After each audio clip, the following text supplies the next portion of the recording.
நேத்து ஒரு நாய் சாட்டை திருமுருகன் சொல்லிட்டு அது பேச வருது. ஏன்னா உன் தலைவன் யாருன்னு உனக்கு தெரியுமாடா? உன் தலைவனுக்கு முத கடலூர்ல மைக்கு கொடுத்தோம் நாங்கடா.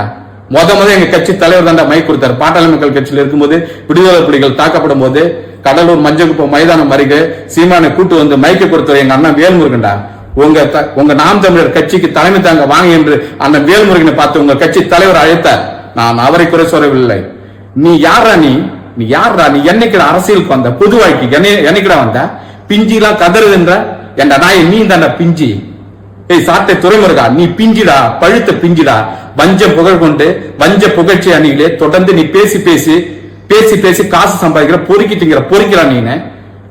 உன் மனைவி சரியில்லாதவன் சொன்ன உனக்கு கோவமா வராதா? அதே போல காசு வாங்கிட்டு நீ எப்படிதான் சொல்ல முடியும்? காசு வாங்குறது நீ பாத்தியா? திராவிட முன்னேற்ற கழகத்திலிருந்து காசு வாங்குறது நீ பாத்தியாடா? புறம்போக்கு நாய. உரிமையில பேசக்கூடாதுன்னு பாக்குறேன். ஒரு சாட்டை திருமுருகனார்களே, ஒழுங்கா இருந்துக்கோ. நீ பேசி வஞ்ச புகழ் பாடி நீ பஞ்சம் பழிக்க வந்த நாய்டா நீ. என் தலைவனுடைய வரலாறு உனக்கு தெரியுமாடா?